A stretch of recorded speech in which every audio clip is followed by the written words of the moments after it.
Bonjour à toutes. Est-ce qu'on est bien en direct là? Bonjour, bonjour. Bonjour, bonjour. Je vérifie que nous sommes bien en direct. Logiquement, c'est bon. C'est parti. Donc, comme prévu, aujourd'hui, je suis avec Anne Ricard pour parler du couple et de la femme au sein du couple.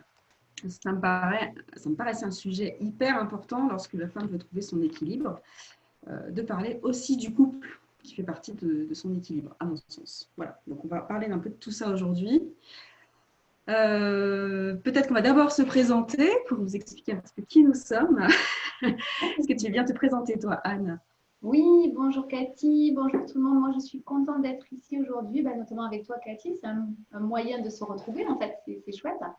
C'est ça. Euh, et pour vous là, qui êtes là, qui regardez, si vous ne me connaissez pas, en fait, moi, je suis Anne et on m'appelle la coach des couples parce qu'on me dit que je suis experte de la femme et de la relation de couple. Alors, c'est vrai que aujourd'hui, j'accompagne les femmes et les couples également à se connaître, à se redécouvrir, euh, pour peu à peu reprendre les rênes de leur vie et oser créer vraiment ces relations d'amour magique dont tout le monde rêve tant. En fait. Voilà.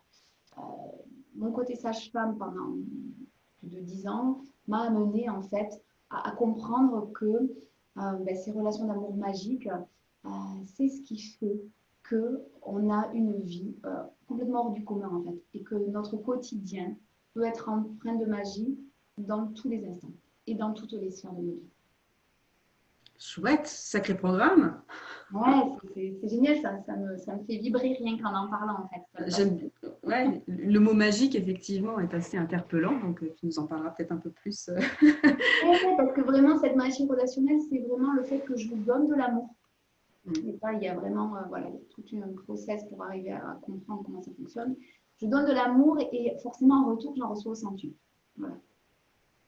Chouette. Et ben écoute, tu donnes tellement d'amour que du coup, ça me donnait envie de faire un live avec toi. Ça doit être ça. Ouais, merci, merci. Parce Je qu'effectivement, passe le relais, Cathy, il faut que tu puisses également expliquer qui tu es. merci. Donc moi, je suis Cathy Guillaume, je suis psychologue et coach pour les femmes également qui veulent passer de l'épuisement à l'épanouissement, qui veulent aussi reprendre les rênes de leur vie. Mais alors moi, je suis psychologue donc, depuis plus de 10 ans et donc je suis aussi maman de deux petits garçons, je suis aussi en couple, je suis tout ça à la fois. Et puis j'ai vécu un épuisement parental il y a un peu moins de 2 ans de ça, à la naissance de mon deuxième enfant. Et du coup, suite à ça, j'ai compris que le sens que ça avait de cette expérience-là, c'était de mieux me comprendre, vraiment d'apprendre à me connaître et de voir que ma vie n'était peut-être pas exactement celle que je voulais qu'elle soit. Et donc, j'ai décidé de me former au coaching parce qu'à mon sens, c'est un outil très puissant justement pour accompagner les femmes. C'est un public que je souhaite accompagner aujourd'hui vers plus d'épanouissement, de sortir de l'épuisement, sortir d'une vie qui ne leur ressemble pas, dans laquelle elles ne se reconnaissent pas, dans une vie dans laquelle elles sont stressées, une vie voilà, qui n'est pas la leur, pour être beaucoup mieux dans leur basket et pouvoir vivre une vie beaucoup plus équilibrée entre vie perso, vie familiale, vie professionnelle et vie professionnelle. Je ne sais plus si j'ai dit voilà, trouver un équilibre de vie qui leur va davantage. Voilà, je suis tout ça à la fois. Et On donc, est, on est multicasquette, hein, n'est-ce pas? c'est ça. Et je crois que c'est un peu ce qu'est la femme aujourd'hui, un multicasquette. Donc voilà, donc avec Anne, on s'était rencontrés déjà il y a plusieurs mois de ça. J'avais fait une interview de Anne Ouais. qu'elle nous parle d'elle. J'ai trouvé ça super intéressant et du coup, j'avais envie qu'on partage ce moment-là parce que justement, tu parles du couple. Et aujourd'hui, on va aborder la question du couple. Donc, comment ça va se passer? Donc, dans un premier temps, donc voilà, on s'est présenté. Si vous avez des questions là-dessus, bien sûr, n'hésitez pas à les poser. On va vous expliquer un petit peu pourquoi on est là toutes les deux. Et puis, on va parler de la femme au sein du couple, de notre expérience nous-mêmes de couple. Surtout en cette période de confinement, je crois que ça a été assez challengeant pour les uns et pour les autres. Pour tout le monde, pour tout le C'est ça. monde. Donc, vous parler de ça, hein, de notre expérience qui peut vous parler, vous faire miroir. Et ensuite, on vous donnera, alors à travers notre expérience, et on vous donnera ensuite des clés pour vivre en harmonie, en couple, quoi. Voilà, c'est l'idée aujourd'hui. Est-ce que tu as quelque chose à rajouter là-dessus, Anne? Est-ce que tu voulais rajouter? J'aime beaucoup en fait ce que tu dis, Cathy, quand tu parles de partager en fait, parce qu'en fait, je crois que ce qui nous est demandé, c'est uniquement ça en fait, hein. Mm. Que tu sois là au travers de ce live, en fait, moi, c'est comme ça que je fonctionne également, et je suis sûre que toi aussi, dans tes accompagnements, enfin, moi, j'appelle ça plutôt l'accompagnement finalement qu'un coaching, parce qu'il y a des tas d'outils dedans, et c'est surtout, voilà, c'est notre histoire, de toute façon, va forcément faire résonner les gens en face, donc finalement, c'est ça qu'on est en train de faire aujourd'hui. Et si ce qu'on vous partage vous permet d'avoir une clé, une prise de conscience, une compréhension, ou peut-être que vous aviez déjà compris quelque chose au niveau intellectuel, mais qu'aujourd'hui, grâce à ce qu'on va vous partager avec Cathy, vous l'intégrez au niveau émotionnel ou même au niveau cellulaire, eh ben, moi, je me dis qu'on a fait notre job, quoi. C'est ça. Donc voilà, donc on va démarrer sur pourquoi on est là toutes les deux. Qu'est-ce qui te paraissait, toi, important justement dans ce live? Qu'est-ce qui t'a amené à accepter l'invitation d'ailleurs? Alors, bon, bah déjà parce que j'aime beaucoup discuter avec toi, échanger avec toi, et j'aime beaucoup cette histoire cette manière de partage et de conversation comme tu l'as amené. Et puis voilà, ce que je disais, c'est pour moi, ce qui est important, c'est de partager. Et effectivement, ben, le couple, en fait, c'est ce qui, moi, me passionne et me challenge le plus. Okay. C'est-à-dire que moi, de par mon expérience de vie, je trouve que voilà, dans la vie, on existe dans des tas de sphères, hein, tu l'as dit toi-même, sur le plan professionnel, sur le plan familial, sur le plan du couple, dans les relations amicales, en fait. Et moi, les relations humaines, vraiment, c'est quelque chose qui me passionne parce qu'en fait, je ressens depuis toujours qu'elle est là, en fait, la clé pour, euh, pour trouver son épanouissement total. Dans le sens où, ok, on le lit à beaucoup d'endroits, il faut penser à soi, il y a des tas de techniques, des tas de choses à mettre en place pour s'occuper de soi, pour apprendre à s'aimer. Ok, tout ça, c'est génial. Mais par contre, comme tu l'as dit, ben, on a une famille. Moi aussi, je suis maman de 3 enfants. On a des amis. Bon, en ce moment, on les voit à travers les écrans. On ne peut pas vivre tout seul, isolé. Donc, au final, c'est super d'aller apprendre des tas de choses pour être bien avec soi, mais si on ne sait pas comment être en relation avec l'autre, il nous manque pour moi la plus grosse partie du puzzle, en fait. Et du coup, c'est ce que j'ai toujours cherché. Alors, bien évidemment, apprendre à mieux communiquer avec l'entourage, avec les enfants, etc., etc.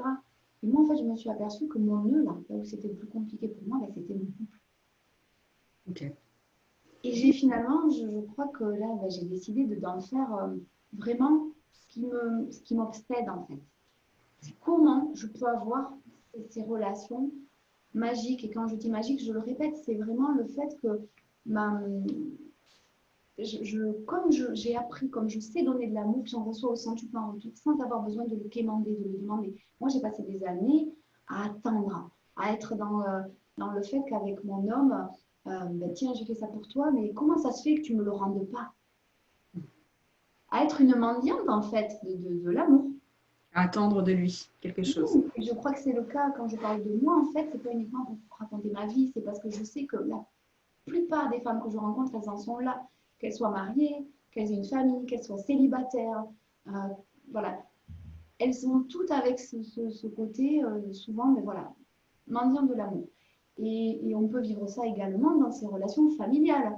On peut vivre ça avec ses enfants, on peut vivre ça avec ses parents. Pourquoi? Parce qu'on a tellement besoin d'exister dans le regard de l'autre qu'on va donner, donner jusqu'à être en mode de sacrifice, ce qui amène à ce genre de burn-out dont tu parlais. Je pense que hein, ça te parle, Oh, oui, ça te parle avec les gens, toi aussi. Bon, ça peut moi, mener au burn-out amoureux aussi, hein, effectivement. exactement, voilà. Donc, moi, j'ai connu des moments d'épuisement total dans ma vie, forcément. 3 enfants, un boulot, enfin voilà, des projets.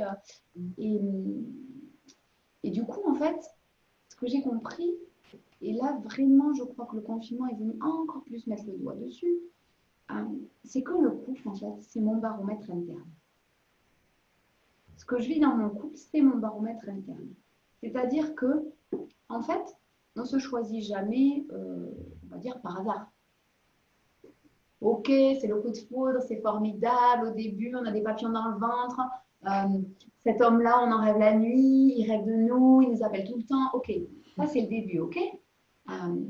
C'est pour moi, c'est la phase, on va dire, allez, c'est le sentiment amoureux, c'est voilà, ce moment où on est hors du temps en fait. Et on imagine que l'autre, en fait, c'est quelqu'un de qui va répondre à toutes nos attentes, à tous nos besoins. Ça te parle ça, enfin, Exactement. voilà. Et du coup, on est en projection totale. On se dit, j'ai trouvé le grand amour, voilà.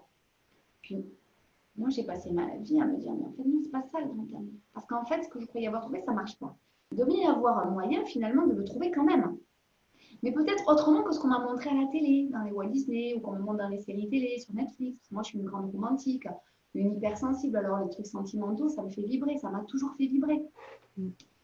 Et du coup, ça m'a amené tellement de douleur et de frustration que je me suis dit, mais il faut faire quelque chose, quoi. Il faut vraiment apprendre à créer ça dans ta vie, quoi.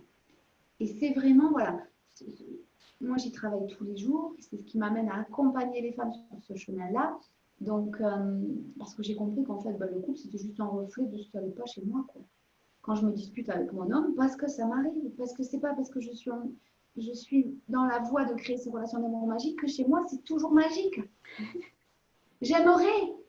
Et ô combien ça a pu me frustrer de me dire, mais je raconte aux gens comment on crée des relations magiques et puis moi, je ne suis pas capable de le faire. Non, ça ne va pas du tout. En fait, mais bien sûr que c'est important que je partage que je n'y arrive pas tout le temps. Mais en même temps, magique, ça a quelque chose d'irréel. Donc, est-ce que ça Ouais, existe des relations hyper ça, harmonieuses, parfaites, parfaites en fait. exactement. Et Ça dans n'existe cette pas. magie, en fait, c'est vraiment accueillir qu'il y a, c'est les montagnes russes, il y a des ups, des downs, mais qu'à chaque fois, j'intègre quelque chose, je comprends quelque chose. Et du coup, je peux aller plus loin dans ma relation à l'autre. Parce qu'en en fait, voilà, je disais, le couple, c'est ce qui nous challenge le plus. En fait, on est là pour se faire progresser l'un et l'autre en permanence. C'est le but du couple. Au-delà du fait qu'au début, on fait des enfants ensemble, ou on construit une maison ensemble, tout ça, c'est des projets extérieurs. Mais en fait, à l'intérieur, le but, c'est vraiment, le couple, c'est ce qui nous fait vraiment le plus grandir. Ok, Voilà. chouette. Je pars un peu peut-être dans tous les sens, mais Non, non, non, tu as évoqué pas mal de choses importantes. Qu'effectivement, au début, ça peut être une relation hyper passionnelle. ouais, complètement. Effectivement, du coup, je rebondis sur le fait que moi aussi, j'ai connu ça, nos débuts de relation où effectivement, on se dit, ah, c'est l'homme parfait pour moi, c'est génial, on veut être tout le temps ensemble, c'est difficile de se séparer, difficile, on est tout le temps collé, etc. Et puis, ça ne dure pas cette période. Et on se demande, mais pourquoi ça ne dure pas, quoi? C'est étrange. Sauf que les relations de couple, elles évoluent. Et c'est normal, au début, c'est passionnel, et puis ça évolue dans une relation du quotidien où l'amour évolue. Il faut apprendre à vivre avec cet homme qui, au départ, était l'homme qui est... on va souvent chercher chez l'homme quelque chose qu'on n'a pas chez soi. Et moi, j'allais chercher cet homme qui avait confiance en lui. Je me disais, oh là là, il a confiance en lui, c'est chouette. Et puis, ça s'est transformé, oh là là, mais il est pénible, il me pousse tout le temps dans mes retranchements, là, j'en ai marre qu'il me lâche. Et ça s'est transformé en reproche. Et donc, moi aussi, j'ai appris de ça. J'ai appris de cette expérience en me rendant compte que le problème, il ne venait pas de lui. Et c'est ce que tu as abordé à un moment donné, c'est qu'on peut avoir le sentiment que le problème vient de l'autre. C'est de sa faute, c'est à cause du couple si ça ne va pas, c'est à cause de lui si je ne vais pas bien, si je n'arrive pas à me retrouver.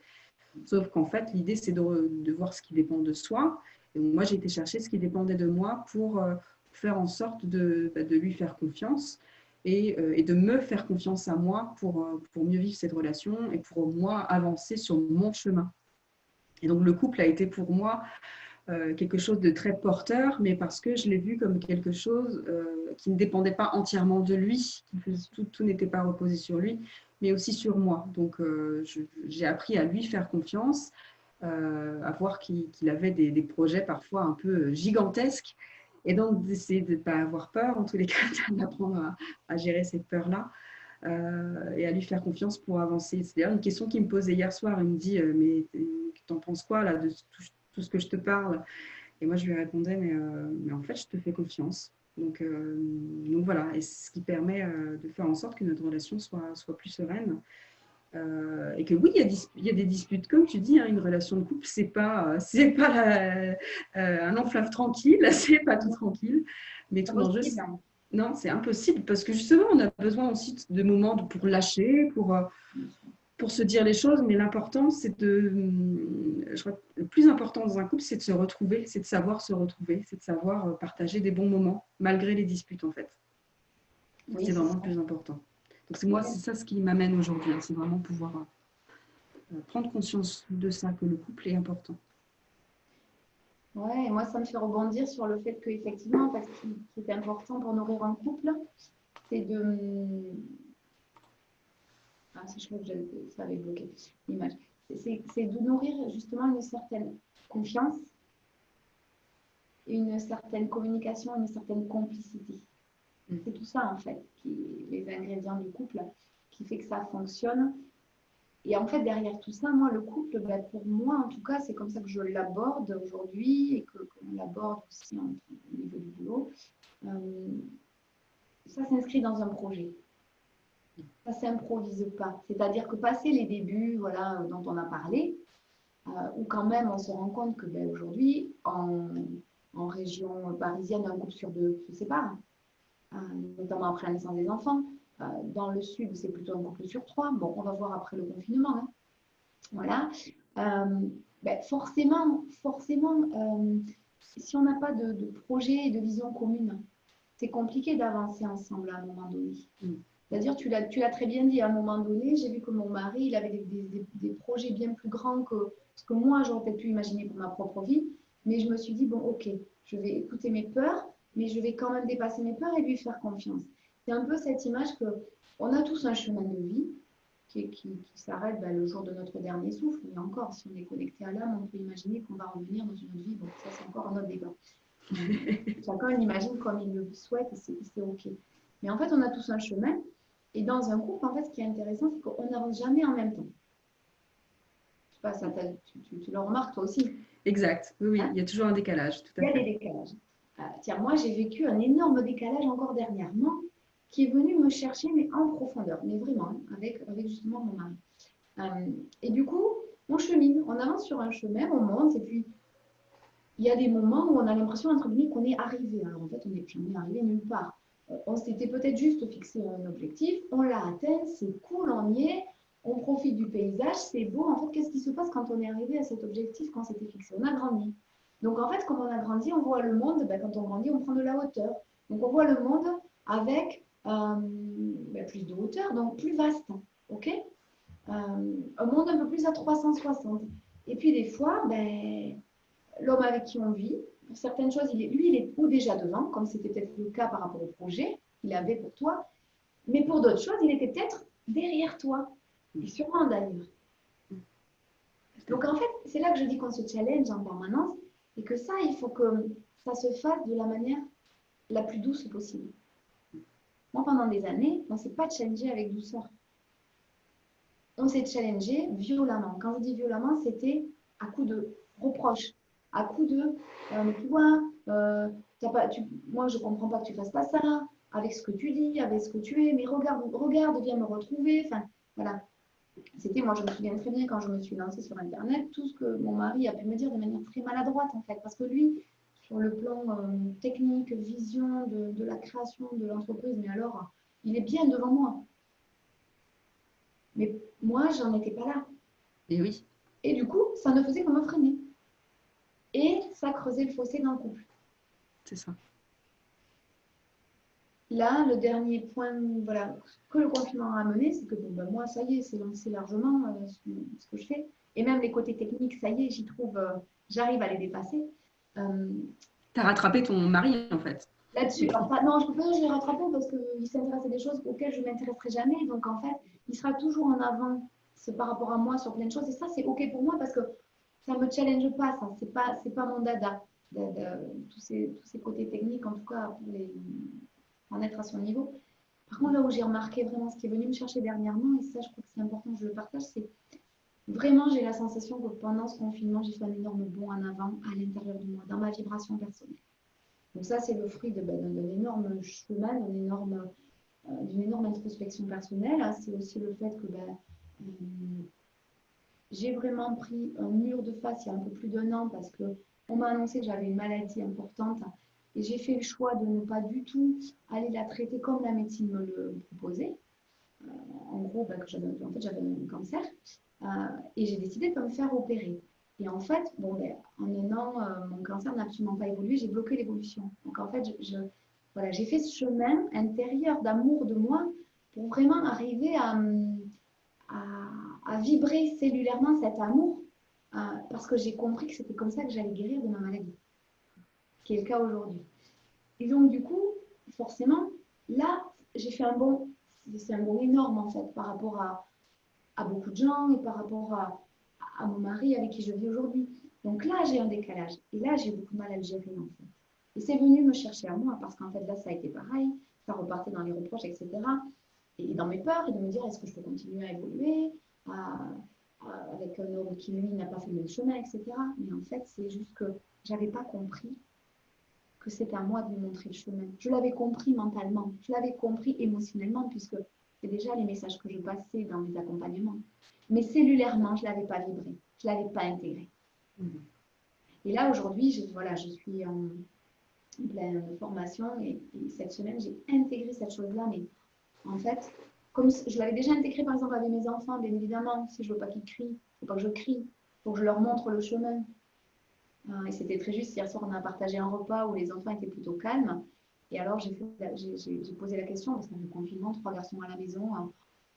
C'est vraiment, vraiment, je me dis gratitude parce que qu'est-ce que j'ai appris à ne pas crier, même si parfois ça m'arrive. Mais vraiment, vraiment, je pense que j'aurais vécu cette période il y a 1 an et demi de ça, mais je devenais folle, enfin, façon de parler, mais ça aurait été terrible. Ouais, tu serais peut-être tombé dans l'épuisement, effectivement. Ouais, je t'aurais tombé dans l'épuisement. Et j'ai demandé à mes garçons, mais qu'est-ce qui fait que vous avez été calme ce soir? Et Faustin, mon second, m'a dit, mais c'est parce que maman, tu nous as donné de la tendresse. En fait, si je veux amener l'autre dans mon monde magique, dans mon monde d'amour magique, ça ne peut pas passer en force. Je dois donner de la tendresse, de la douceur, de l'amour.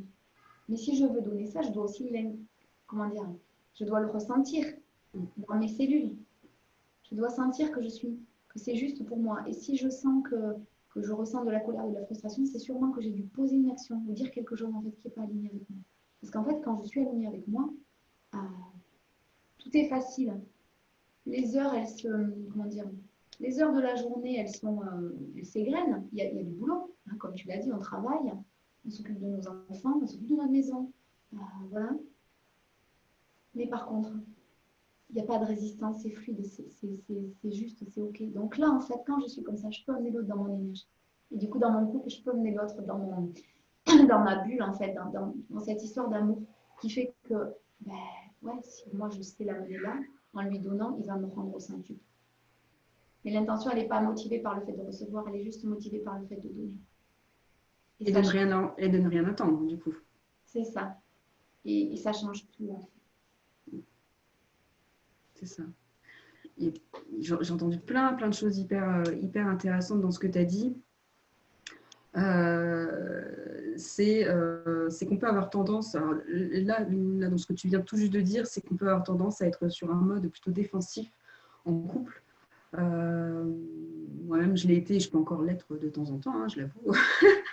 D'être défensif. Ça m'arrive encore. Et ça arrivera, c'est normal.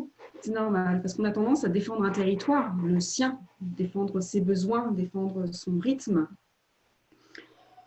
Comme si ce n'était pas entendu par l'autre. Et effectivement, l'autre peut venir te challenger, te bousculer, t'interroger sur tes propres croyances, te remettre en question, parce que lui croit à quelque chose, parce que lui, il a ses besoins, il a son rythme, etc. Et ce n'est pas toujours effectivement compatible, ce n'est pas toujours sur le même plan, ce n'est pas toujours sur le même chemin. Mais j'ai bien aimé l'idée effectivement de montrer le chemin.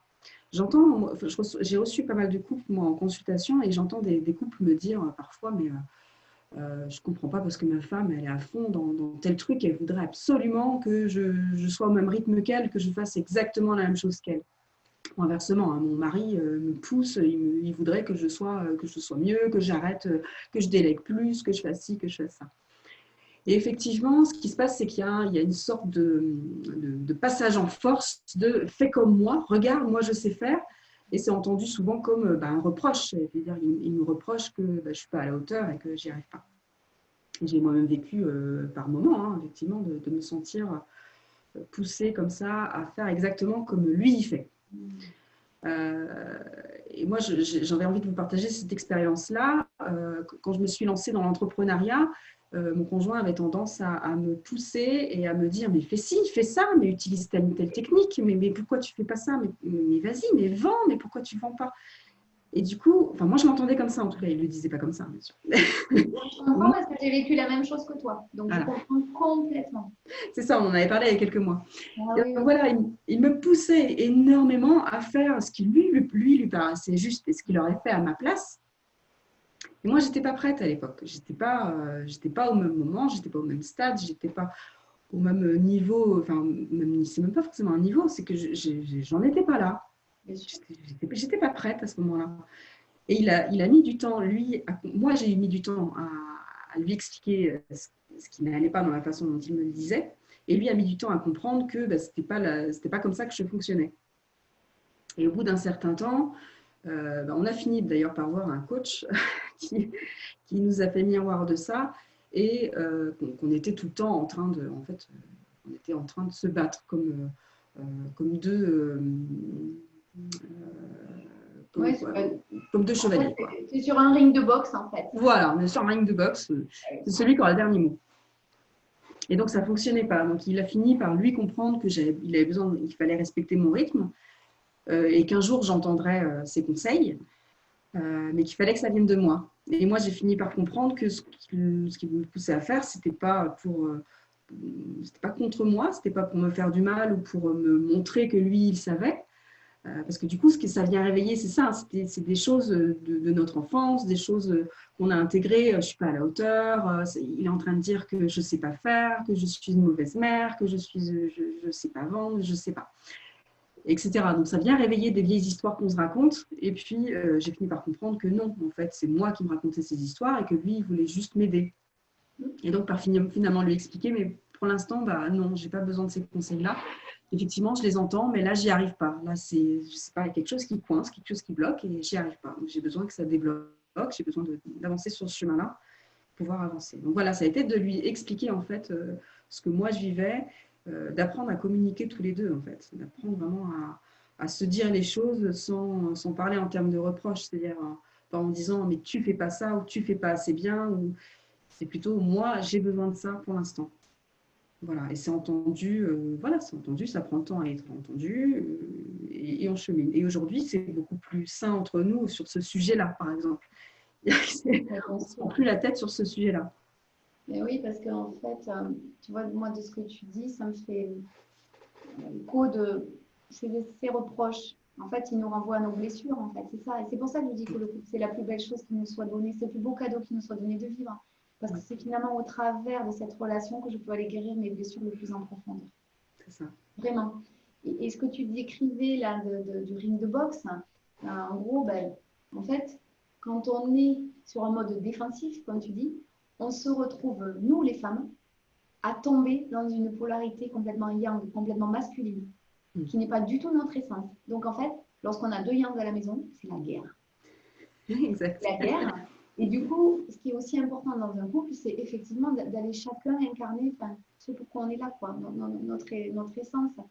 Et il y a effectivement des choses qui sont données à la femme plutôt qu'à l'homme. Et inversement, je ne suis pas du tout en train de faire des clichés, hein, mais on a des besoins aussi qui sont différents selon qu'on est un homme ou une femme. Quand je suis une femme, moi j'ai surtout besoin d'être comprise.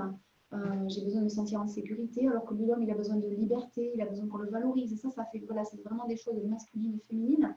Ça ne veut pas dire que parce que je suis une femme, je n'ai pas non plus besoin de me sentir valorisée. Mais en tout cas, pour vraiment les femmes féminines, hein, pour la majorité des femmes, c'est vraiment ce besoin de se sentir en sécurité, entendu, compris. Ça, c'est quelque chose d'essentiel. Comme pour l'homme, c'est vraiment essentiel de pouvoir se sentir libre d'être qui il est. Comme par exemple, ton conjoint, il a des projets, mais que tu ne le freines pas dans ses projets. Et qu'il soit valorisé dans ce qu'il fait, même si par exemple, les projets ne marchent pas du premier coup. Voilà. Et ça, c'est très intéressant d'aller aussi regarder parce que le couple, hein, en nous montrant au-delà d'aller nous réveiller nos blessures, en fait, il nous amène aussi à équilibrer nos deux énergies. Parce qu'en fait, on est tous des êtres humains, on a ces deux énergies, hein, de yin, de yang, de masculin, de féminin. Là aussi, on pourrait converser pendant des heures là-dessus. Mais en gros, l'énergie féminine, c'est vraiment cette énergie d'amour. C'est l'essence même du féminin. Et puis derrière ça, de création. Et l'homme, c'est celui qui pose l'action juste. C'est celui qui contient, en fait. Donc, en fait, dans le couple extérieur et intérieur, en fait, ben, nous, les femmes, on a aussi besoin d'avoir ce contenant, de sentir que cet homme, il est là, qu'il rassure, qu'il sécurise. Je prends toujours l'image, en bonne sage-femme, de la grossesse, où la femme, elle crée un bébé. Il y a un projet de couple derrière, ok, de créer une famille. Elle crée un bébé dans son ventre. Je veux dire, l'homme, il ne peut pas faire ça, il ne pourra jamais le faire et c'est ok. Donc, la femme est le contenant de ce bébé sur le plan physique, le plan émotionnel. Et l'homme, en fait, il est le contenant de cette femme-là, à ce moment-là. Et en fait, dans la vie, c'est ça, quoi. Cet homme, il est aussi notre contenant. C'est l'épaule solide sur laquelle on peut s'appuyer parce qu'on sait qu'il sécurise. Mais ça ne doit pas nous faire oublier que nous-mêmes, on a aussi cette capacité à l'intérieur de trouver cette sécurité. C'est exactement ça. Effectivement, le yin et le yang, on l'a tous, hommes comme femmes. À la fois, les femmes ont cette capacité, cette puissance, cette capacité masculine, nommée comme masculine, mais en France, ça ne l'est pas nécessairement, de se sentir soi-même en sécurité, de croire en soi, de sentir la force qui est en soi. Et ça, c'est quelque chose que j'ai expérimenté il n'y a pas si longtemps que ça, au final, hein, de retrouver ma puissance à moi qui me permet d'avancer dans mes projets. Ça, c'est quelque chose de très masculin, de pouvoir avancer, de vendre, d'avancer, de foncer, en fait, de foncer un peu sans réfléchir. Et en fait, j'ai réalisé que je savais le faire. Et idem pour les hommes, hein, ils ont cette capacité beaucoup plus douce d'écoute. Certains, c'est plus flagrant chez certains que chez d'autres. Voilà, enfin, chaque personne est vraiment très différente. Mais en tous les cas, voilà, chacun a ses capacités à la fois d'écoute, de douceur et de puissance,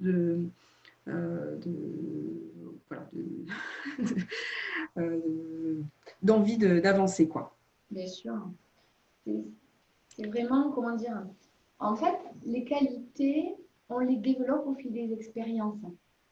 Et donc, en fait, pour être vraiment, alors je vais prendre ce mot aligné qui parle peut-être pas à tout le monde, mais pour être en tout cas cohérent, congruent avec qui l'on est, sentir que lorsque je dis quelque chose, c'est toutes mes cellules qui le vivent, je l'incarne.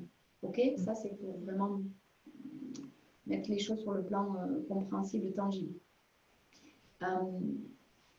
Quand on est cohérent, en fait, on est en équilibre dans ces deux énergies-là.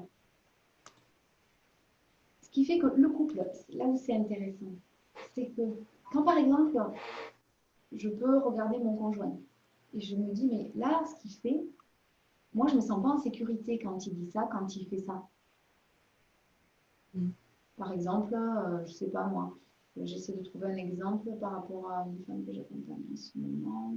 Oui, une femme que j'accompagne me dit, moi, il se met beaucoup en colère hein, sur les enfants, c'est super, ça, je ne supporte pas, voilà. Et ça ne me met pas en sécurité. Okay. Donc, lui, en fait, je ne peux pas agir sur lui. Mais qu'est-ce que ça vient réveiller chez moi? Est-ce que du coup, moi, toute seule, je suis capable de me donner cette sécurité? Donc, en fait, ça veut dire que j'ai ce déséquilibre. Parce que, comme tu le dis, on a tous cette capacité, qu'on soit un homme ou une femme, à incarner des qualités, entre guillemets, masculines et féminines. Mais qu'est-ce qui fait que quelqu'un va le développer et pas l'autre? C'est simplement une histoire d'entraînement. Si depuis, tu le disais, il y a des hommes qui ont ce côté un peu plus féminin, mais peut-être que parce qu'ils ont été élevés avec une mère qui le leur a amené, ou une grand-mère, ou peut-être que dans leur expérience de vie, ils ont eu besoin de le développer davantage.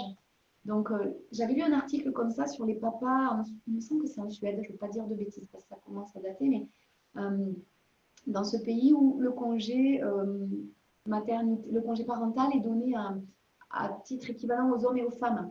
Oui. Et donc, il y avait un homme, je crois qu'il était journaliste ou je ne sais plus, qui écrivait en fait. Il avait pris ce congé Et il disait qu'en fait, un homme, il est autant capable de s'occuper d'un nourrisson qu'une femme. La différence, c'est qu'il ne veut pas lui donner le sein. OK. Mais après, tout le reste, hein, le maternage proximal, il peut faire du grasping avec lui, il peut le porter en écharpe, il peut lui donner à manger s'il est au biberon, il peut le doucher, il peut aller le promener, il peut lui parler, lui faire des câlins. Enfin, je veux dire, il est autant capable. Il est capable d'autant d'écoute, il est autant capable de comprendre un nourrisson qu'une femme. Ça veut dire qu'il est autant capable de la même écoute, de la même bienveillance, de la même empathie que la femme. Mais ce qu'il avait dit, c'était très intéressant, c'est que, en fait, il avait dit, mais en fait, les hommes, on a ces mêmes qualités que les femmes. C'est juste qu'on ne les développe pas. Parce qu'on est d'accord dans le milieu de l'entreprise, même si ça évolue aujourd'hui, c'est pas du tout ce qu'on leur demande. On leur demande d'être action, euh, euh, surtout réfléchir comment faire mieux que le concurrent. Enfin voilà, il y a des tas de choses qui ne sont pas du tout dans cette bienveillance, cette empathie. Et moi, j'ose espérer que ce confinement, il amène vraiment des réflexions par rapport à ça, parce que je reviens à mon histoire de relation d'amour magique. Ça peut être même valable au sein d'une entreprise. Je ne sais pas, est-ce que vous ne croyez pas que si le matin vous vous levez en vous disant, mais oh, allez, je suis contente d'aller bosser dans l'entreprise où je bosse parce que je vais pouvoir apporter ça à tel collègue va m'apporter ça. On n'est plus dans une relation dominant-dominé. On n'est plus dans une relation où on se sent écrasé par l'autre, où on se sent moins ou au-dessus des autres. Euh, En fait, on est tous à égalité. J'ai eu cette conversation avec ma médecin généraliste. On est tous à égalité. Je crois que le confinement, il nous l'a amené. Et le confinement nous amène ça aussi dans le couple. On est à égalité. Il n'y en a pas un qui est au-dessus de l'autre. Personne, peu importe sa naissance, son sang, le pays, son pays d'origine, son métier, toutes les connaissances qu'il a, personne n'est au-dessus de qui que ce soit. On a tous des choses à s'apporter. On peut tous se faire grandir ensemble. Et, et quand on commence à regarder le couple avec ce regard-là, je crois que les conflits, les armes, on les pose à terre. Et genre, ça me met les larmes aux yeux tellement ça vibre et c'est puissant pour moi de passer ce message parce que je sais qu'elle est là, ma mission. C'est de permettre aux gens d'intégrer ça. Quoi. Et ça peut se faire que quand on a fait la paix à l'intérieur de soi. C'est ça, c'est commencer par soi en fait.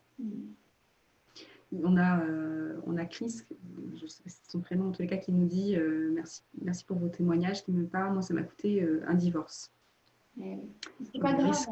Enfin, c'est pas grave, pardon. Façon de parler. Non, mais c'est douloureux. Bien sûr qu'un divorce, ça a dû amener son lot de douleur, c'est évident. Mais je crois qu'aussi, commencer à apprendre à regarder la vie en qu'est-ce que j'ai appris, pas qu'est-ce que ça m'a coûté, pas qu'est-ce que j'ai perdu, non. Qu'est-ce que j'ai appris de ça? Faire en sorte que chaque fois que je vis quelque chose qui est douloureux, parce que la douleur, de toute façon, on ne peut pas l'enlever. Elle fait partie du processus de vie. Quand on met un enfant au monde, on ne peut pas. Moi, j'en ai vu des femmes qui accouchaient sans douleur, mais franchement, elles sont rarissimes. Quoi. Moi, j'ai fait l'expérience 3 fois d'accoucher. J'ai accouché naturellement. La douleur a fait partie du process. Mais selon comment on accueille cette douleur, selon qu'on résiste ou qu'on l'accepte, on ne le vit pas du tout de la même manière. La douleur, quand je l'accepte, c'est de la douleur. Mais je sais que ça va être un tremplin pour me faire grandir. Quand je résiste, c'est de la souffrance. Et du coup, dans la souffrance, je tombe dans un épuisement, en fait, comme tu disais, parce que la souffrance, en fait, que je peux vivre physiquement ou psychiquement, elle peut m'amener à un véritable état d'épuisement, tant physique que psychique, à être dans un état où je me sens tellement dépossédée de mon pouvoir, je me sens tellement victime de tout ce qui m'arrive. Et attention, je ne juge pas parce que je suis aussi passée par là, vraiment. Et je sais à quel point c'est douloureux. C'est ça. Et souffrant. Vraiment, faire en sorte que tout ce que je vis puisse devenir quelque chose qui va m'aider à grandir. Ok, la douleur, elle est là.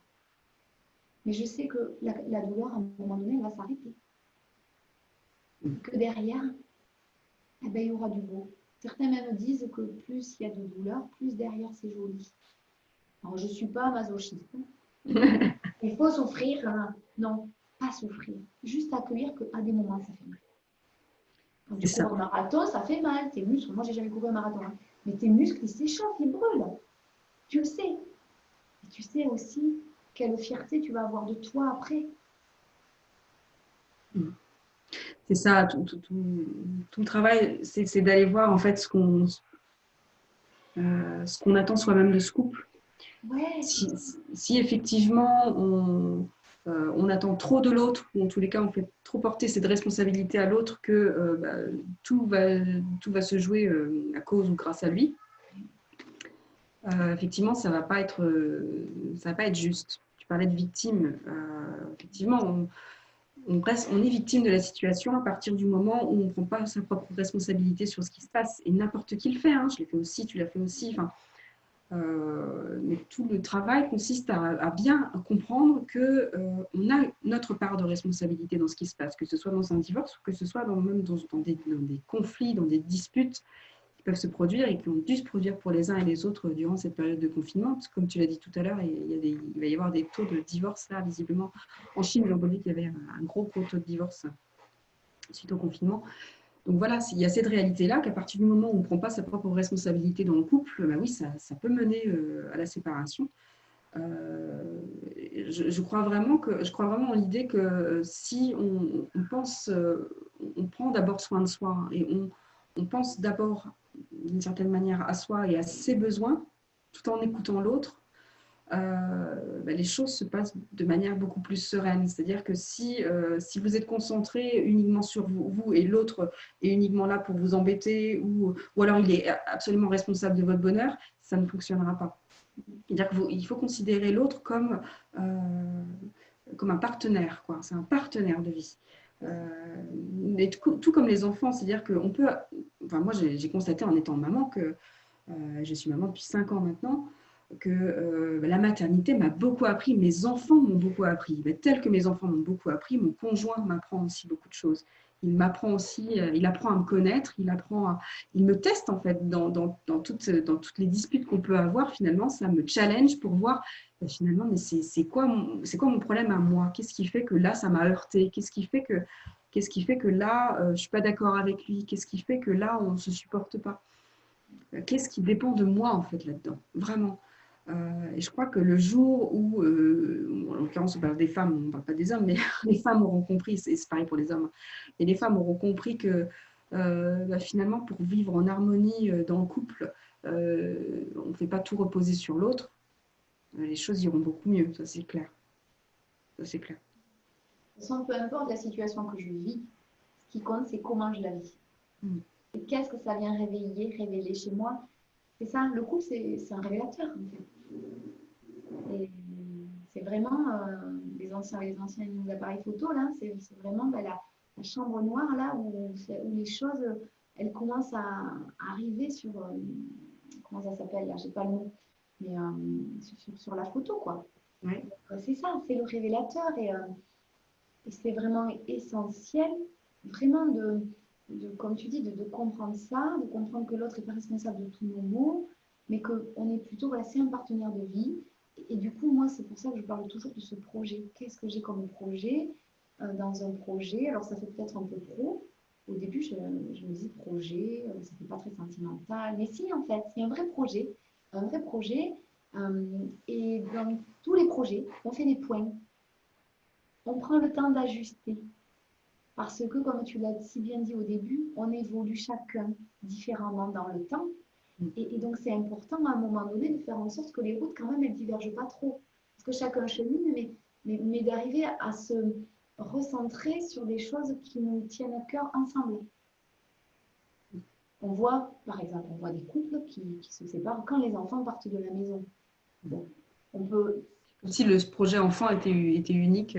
voilà, on peut imaginer que ces gens-là, il y a sûrement bien longtemps que le couple tel qu'on peut le penser, il n'existait plus vraiment. Mm. Mais par contre, ils acceptaient un espèce de compromis, excusez-moi l'expression, hein, de compromis merdique, qui fait que on reste ensemble pour les enfants, certains restent ensemble pour la sécurité financière, certains restent ensemble parce que dans leur croyance, une famille, ça ne se brise pas. Moi, j'ai une amie comme ça, moi quand même, il lui a fallu 2 cancers avec, avec des radiothérapies, avec quand même des organes enlevés, pour vraiment, mais c'est ok. Aujourd'hui, elle le vit très bien, ça, elle a compris, pour arriver à divorcer. Parce que dans sa croyance, une famille, ça ne se brise pas. Mm. Même si le couple n'existait plus vraiment. Donc voilà. Moi, je sais que mon cancer, par exemple, il est venu m'expliquer beaucoup de choses. Alors, bien sûr, par rapport à mon couple, par rapport aussi à au fait qu'il était temps que je m'exprime sur le plan professionnel, parce qu'il y avait quelque part un certain désamour de moi et un manque d'alignement. Donc voilà, c'est important d'écouter aussi les signaux. Effectivement, parfois, je pense que c'est important de divorcer. Parce que parfois, à un moment donné, on ne vivra plus du tout la même chose, on n'est plus du tout sur la même longueur d'onde, mais on peut aussi faire ça de manière non souffrante. C'est-à-dire qu'on peut aussi accueillir que on évolue différemment et que c'est juste. C'est là que des fois, on peut avoir besoin de médiateurs, mais quand on sait bien communiquer, on est capable de gérer ça. Hein. C'est pas une évidence. Mais c'est là que c'est intéressant parfois voilà, d'avoir une médiation, comme vous avez eu un coach, ou là, ce sont les accompagnements que moi je peux faire en couple, que nous faisons à deux d'ailleurs avec mon homme. Donc, ouais, c'est chouette, parce que nous aussi, on est passé par l'étape de la thérapie de couple, vraiment. Et donc, du coup, pour nous, c'est important de continuer à transmettre. Effectivement, ça me fait penser au fait que pour avoir reçu des couples en thérapie de couple, justement, et pour en avoir discuté avec des consoeurs dans la profession, on constate quand même que la majorité des couples qui viennent nous voir, c'est souvent finalement quand la relation est finie. Souvent, c'est pas toujours le cas bien sûr, heureusement. Mais en tous les cas, c'est souvent quand la relation est finie et la demande, c'est souvent mais aidez-nous à sauver notre couple, vous êtes notre dernière chance. Comme si on allait sauver d'une baguette magique justement le couple. Souvent, ce que je leur explique, c'est que finalement, peut-être que tout le travail ne consiste pas à réparer le couple, mais justement d'apprendre à se séparer et d'une manière beaucoup plus, en tout cas beaucoup moins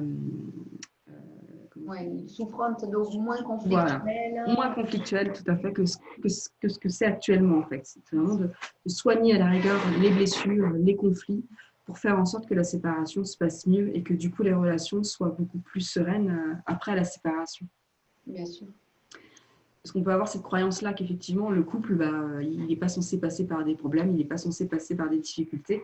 Sauf que les difficultés, elles viennent révéler quelque chose, elles viennent souligner quelque chose de soi, souvent de soi. Et tu parlais tout à l'heure des projets. Effectivement, j'ai reçu comme ça des gens, des femmes et des hommes qui me disaient oui, mais on n'a plus de projets en commun. Donc c'est compliqué. Alors on avançait avec les projets. C'est intéressant ce que tu as dit tout à l'heure sur l'idée de trouver des projets. Les projets, on les voit dans l'extérieur. C'est-à-dire, OK, on est un couple, mais en fait, on a un projet, par exemple, allez, on va faire un enfant, puis deux, puis trois. Bon.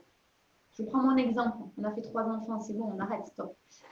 Allez, on peut avoir le projet de construire une maison, de faire un voyage, enfin, voilà, des choses comme ça. Mais ça, pour moi, c'est pas ça le projet du couple. Le couple, c'est une entité, c'est un espace à part entière. Donc, en fait, ce qui est important, c'est quoi le projet dans mon couple? Qu'est-ce que je veux vivre dans mon couple? Un peu comme si j'avais un projet de vie pour moi, comment j'ai envie de vivre? Est-ce que j'ai envie de vivre dans la légèreté, la gaieté? Et après, je vais poser des actions en place pour faire en sorte de vivre cette vie-là. Comme ce qu'on partageait tout à l'heure avant de démarrer ce live. Le fait qu'aujourd'hui, ce que je fais dans mon quotidien sur le plan, on va dire, professionnel, moi, il n'y a pas de différence entre qui je suis dans ma vie et sur le plan professionnel. Donc voilà, pour moi, c'était un projet de pouvoir être moi-même en permanence, en fait. Ça, c'est un vrai projet. Mais c'était intégré dans le projet de couple. Voilà, et dans le couple, voilà, c'est quoi? Qu'est-ce que je veux comme projet? Qu'est-ce que je veux vivre dans mon couple? Est-ce que j'ai envie de vivre des conflits? Est-ce que j'ai envie de vivre de l'amour? Est-ce que j'ai envie de vivre des moments de tendresse? Est-ce que j'ai envie de faire l'amour, je ne sais pas, de manière à me sentir complètement femme, d'offrir ça à mon homme? Enfin, tout ça, c'est dans le projet de couple.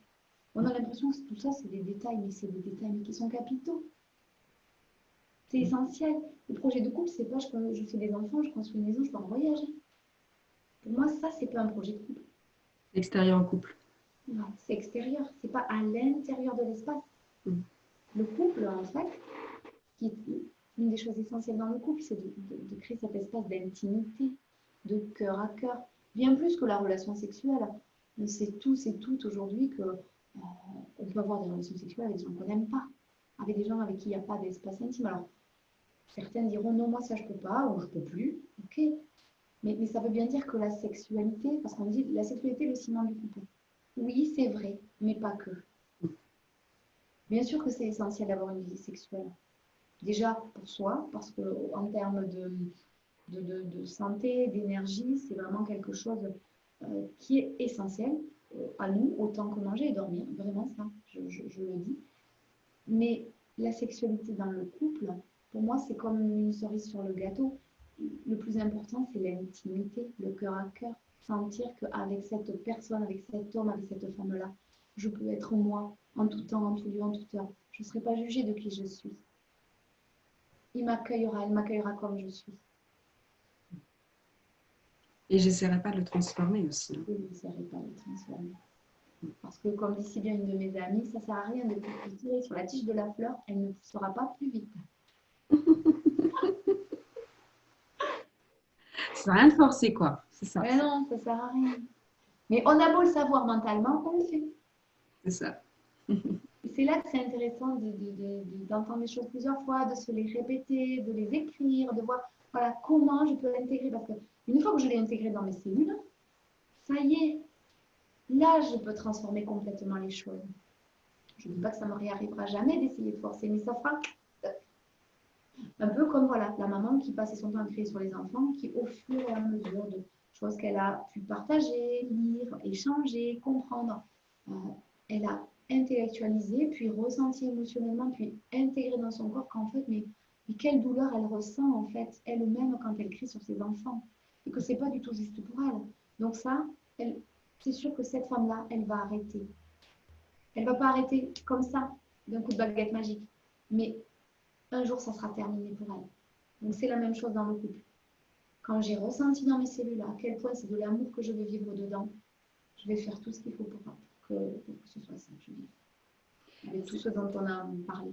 Ouais, c'est ça, c'est l'idée d'avoir une vision commune, en fait. Chacun peut avoir sa vision pour avancer sur son chemin, mais c'est aussi important d'avoir une sorte de vision commune pour savoir où on va ensemble. Cette vision peut changer, hein, cet objectif, il peut changer, il peut évoluer. Mais en tous les cas, l'important, c'est de savoir où on va ensemble. Et qu'est-ce qu'on attend tous les deux de ce couple pour justement continuer à vivre ensemble en harmonie. C'est hyper important, hyper joli l'idée de la fleur là. Ouais, mais ouais, parce que les ingrédients, c'est vraiment du couple, c'est l'amour, c'est l'intimité, c'est la complicité avant tout le reste. Le reste, on peut le partager avec les autres, finalement.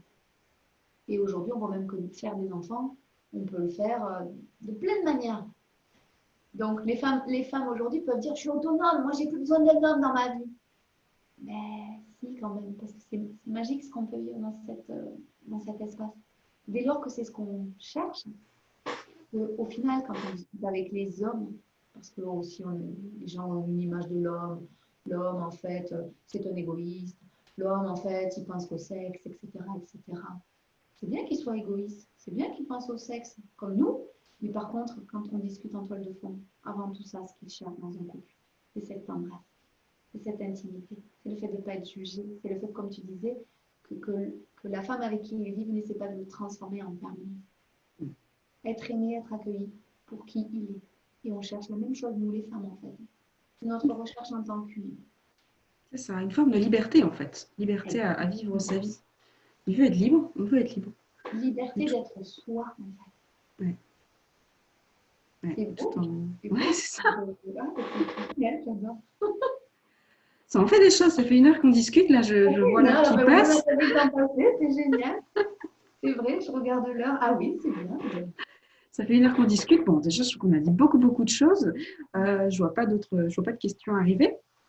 Je ne sais pas ce que tu en penses. Est-ce que tu as envie de rajouter autre chose ou résumer un petit peu ce qu'on s'est dit?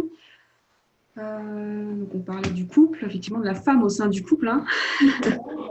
Résumer, c'est compliqué de résumer. Qu'est-ce que je pourrais dire aujourd'hui pour résumer? C'est que pour moi, le couple, aujourd'hui, voilà, le couple, c'est vraiment un espace. Quand on s'y investit, c'est un espace qu'on décide de créer soi et de créer ensemble, en fait, à deux. Et dans cet espace, c'est important d'avoir un projet commun pour pouvoir vraiment avancer ensemble sur le chemin, parce qu'on évolue chacun à des rythmes différents. Mais le but, c'est que le projet du couple, il nous fasse nous réunir, en fait, quelque part, sur un point. En gros, c'est comme si on était deux pèlerins de la vie qui cheminons chacun à notre rythme, mais que par contre, pour être ensemble en couple, on se relie sur un point de vue. Un joli point de vue, mais un point de vue qui nous permet de prendre à tous les deux de la hauteur, de la perspective. Et pas un point de vue qui nous fait descendre dans les bas-fonds, en fait, comme on a souvent tendance à le vivre. Passer les premiers mois, les premières années de cette phase illusoire du coup de foudre ou d'état amoureux, en fait, qui n'est rien d'autre que voilà, une illusion que l'autre va répondre à toutes nos attentes, mais en fait, l'autre n'est pas là pour ça, il est juste là pour nous faire cheminer, évoluer, comme nous, en fait, c'est notre cas. Et ce qui est important, c'est l'intention qu'on met dans ce couple-là. C'est les ingrédients pour moi essentiels. C'est vraiment cette intimité de cœur à cœur, cette complicité, cette tendresse. Et dès lors qu'on a accueilli qu'on n'est pas là pour transformer l'autre, mais juste pour évoluer ensemble, on a une clé énorme parce qu'on évite beaucoup de frustration. Dès lors qu'on comprend que l'autre peut être maladroit, mais que ce n'est pas pour nous blesser, mais que ça vient juste révéler chez nous des blessures enfouies qui n'étaient pas guéries, c'est cadeau en fait. On ne peut plus le regarder avec les yeux comment dire, de victime, c'est-à-dire je suis victime de mon mari, je suis victime de ce qu'il est, de ce qu'il dit, de ce qu'il fait ou qu'il ne fait pas. Non, en fait, je peux reprendre le pouvoir sur ma vie parce que grâce à lui, grâce à elle, eh ben, viennent se révéler à moi des choses en fait que je n'imaginais même pas, mais qui vont me permettre d'être une meilleure humaine, d'être un meilleur humain. Et d'être, comme tu disais, de reprendre le pouvoir ensuite sur ma vie pour être libre d'être qui je suis. Voilà, je crois que c'est le résumé qu'il faut. Super beau résumé. Que rajouter de plus? C'est tout à fait ça, effectivement. Je ne vais pas répéter ce que tu as dit, hein, c'est vraiment de trouver un projet commun. Mais en tous les cas, moi, ce qui me semble vraiment important, c'est de constater que nous sommes deux êtres vraiment différents et qu'on n'a rien à attendre de l'autre. Les disputes, ce n'est pas forcément ce qui est le plus important. Ce qui est important, c'est de se retrouver ensemble, de s'écouter, de respecter les besoins de l'autre et le rythme de chacun, vraiment. C'est-à-dire qu'on ne vit vraiment pas avec le même rythme tous les deux, mais par contre, on avance sur le même chemin, on évolue, et ça, c'est très beau ce que tu as dit, hein, vraiment.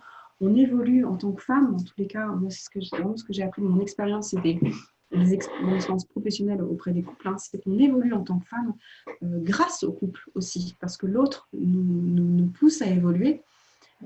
Et si on accepte de prendre les conseils ou les remarques sans les entendre comme des reproches, si on accepte de les prendre comme ça, si on laisse de côté nos vieux démons, si on laisse de côté nos vieilles peurs, les histoires qu'on peut se raconter, finalement, on avance beaucoup plus et beaucoup plus vite. Et étrangement, on trouve justement les qualités qu'on ne soupçonnait pas chez soi. Alors, chez moi, ça a été la puissance masculine. Chez d'autres, ça peut être autre chose. Hein. Ou sa capacité à justement ne pas crier sur ses enfants. Si on découvre ça, qu'on est capable de faire autrement, finalement, on avance beaucoup mieux vers une vie beaucoup plus épanouissante en tant que femme. Pour le coup. Bien sûr, avec plus de légèreté, plus de fluidité. Tout devient facile. La vie, elle ne change pas, mais tout change. C'est ça. Et le couple, il évolue. Hein. Ça ne reste pas quelque chose de figé dans le temps. Les projets évoluent. C'est parce que, comme je disais tout à l'heure, ce n'est pas parce qu'on a un projet à l'instant, là, tout de suite, on va se donner un projet, que dans 5 jours, il n'aura pas évolué. Hein. Bien sûr, bien sûr. Même notre façon de penser, de parler, tout évolue en fait. Oui. C'est ça. Donc effectivement, le couple, il évolue, la personne, elle évolue. Moi, je suis en couple personnellement depuis 10 ans, toi peut-être plus. 20 ans. Mais voilà, 20 ans. Donc, je ne suis pas sûre que ton mari était le même il y a 20 ans. Le mien n'était pas le même il y a 10 ans. Tu n'étais pas du tout la même femme. Et moi non plus. Ouais. C'est ça. Donc on a évolué. Et on a accepté les difficultés par lesquelles on est passé pour pouvoir avancer. Oui, c'est ça. C'est que, comme tu dis, des cailloux sur le chemin, il y en aura toujours. C'est dans ça. la vie, dans la vie de couple, chez tout le monde en fait. C'est juste faire en sorte que ces cailloux ne nous fassent pas tomber pour nous donner l'impression qu'on ne peut plus avancer en fait. C'est ok, il y a un caillou, ok, je le contourne, je fais comment? Et dans le couple, bien sûr que des cailloux, il y en aura. Mais pour moi, c'est la plus belle relation qui nous soit donnée pour grandir, vraiment. Et pour finalement devenir complètement soi-même.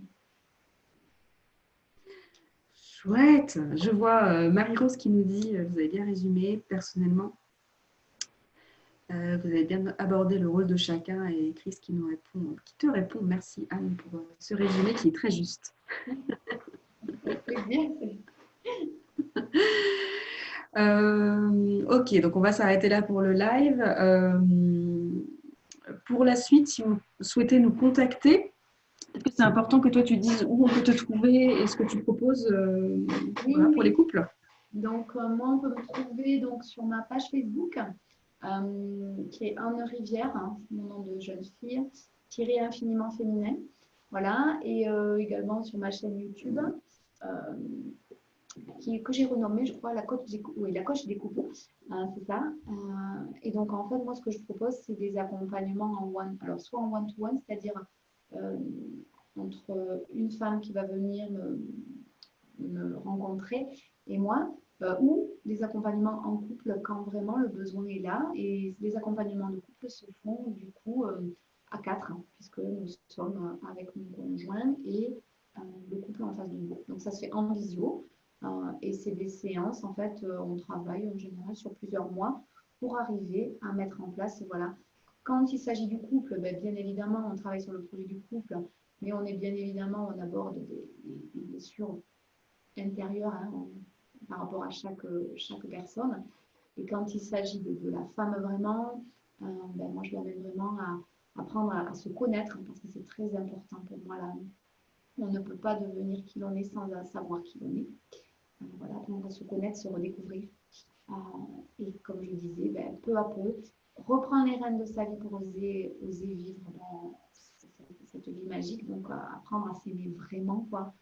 Pouvoir créer cette magie relationnelle autour. C'est toujours la même chose. C'est je m'aime, enfin, je m'aime suffisamment. Je sais comment faire pour donner de l'amour autour de moi, pour en créer. Et donc, forcément, la magie fait que j'en reçois en retour. Elle est là, la magie.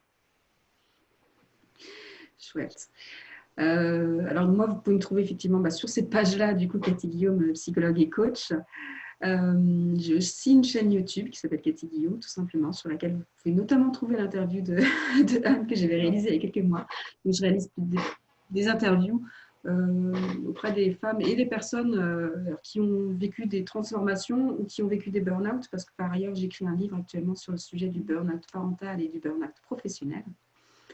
Voilà, qu'est-ce que je peux vous dire aussi? Donc, j'accompagne les personnes donc en individuel, moi, pour le coup, sur des sujets personnels, de couple, professionnels, familial, enfin, voilà, sur tout type de sujet, dans le but donc, de passer de l'épuisement ou en tous les cas d'une situation qui ne nous convient pas vers une situation qui nous convient. Et donc, c'est un accompagnement de 3 mois.